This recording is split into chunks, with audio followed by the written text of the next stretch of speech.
ආර්ථික තිරසාරභාවයක් කියලා කියද්දී ඔතන වැදගත්ම පොයින්ට්ස් තුනක් කියනවා. එකක් තමයි රටක දලදේශීය නිෂ්පාදිතය වර්ධනය වෙන්න ඕනේ කියලා කියනවා. දලදේශීය නිෂ්පාදිතය පුතේ වර්ධනය වෙන්න ඕනේ. ඔය දලදේශීය නිෂ්පාදිතය වර්ධනය වීමත් එක්ක සිදුවන අනිත් කාරණාව තමයි මිනිස්සුන්ගේ ජීවන මට්ටම උසස් වෙන්න පටන් ගන්නවා. ටුවරිසම් වැඩි වෙද්දී දලදේශීය නිෂ්පාදිතය වැඩි වෙනවා රටේ. ටුවරිසම් කරන කොල්ල කෙල්ලන්ගේ අතේ ඉන්කම් එක වැඩි. ඒ ඉන්කම් එක ආපහු මොකද වෙන්නේ?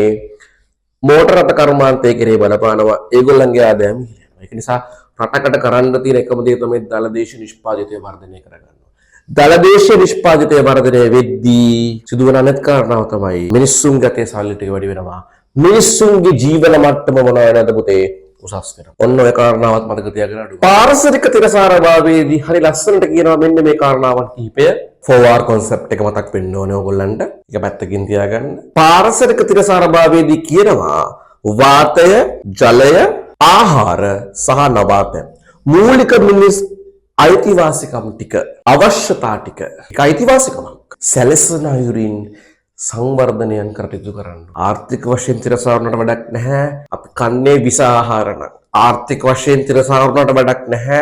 ස්වභාවික වාතය, හොඳ ජලය ටිකක් අපිට පානය කරන්න බැරි නම්. එහෙනම් තිරසාරභාවය, පාරිසරික තිරසාරභාවය ඇතුළතදී මිනිසුන්ගේ මූලික අවශ්‍යතා ගැන හොඳටම කන්සිඩර්. එතකොට අපි කතා කරා සියටෙල්. ඒ කතාව අපි ඔයගොල්ලන්ට එක්ක ඉගෙනුවා තියරි ක්ලාස් එකේ. මේක ෂෝට් වීඩියෝ ක්ලිප් එකක් නිසා මතක තියාගන්න ඔය කරුණු ටික. සමාජීය තිරසාරභාවයේදී එතන ලස්සනට කියන්නේ එකම එක කාරණාවයි. මානව සංවර්ධනයක් ඇති කරගන්න. පැහැදිලි? මානව සංවර්ධනයක් ඇති කරගනිද්දී කාරණා දෙකක් තියෙනවා. මිනිස්සු විවිධයි. ස්ත්‍රී, පුරුෂ, අනිත් කොට්ටාසය. ඒ කිසිම කොට්ටාසයක් දිහා නෝන්ජලයට hina වෙන්න ඕනයි තියක්. මානව විවිධත්වය ඔයා රකින්න ඕනේ. ඒත් එක්කම සංස්කෘතික විවිධත්වය ඔයා රකින්න ඕනේ. මම කතෝලිකයෙක්.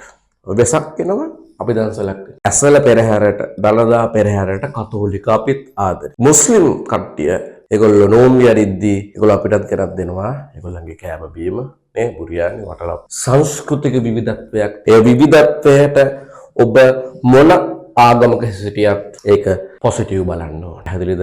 එහෙනම් ඒ විදිහට ආර්ථික, පාරිසරික ඒත් එක්කම සමාජීය මේ තුන් කොටසෙම එකට එකතු වුණොත් අපි කියනවා ඔයා තිරසාරයි.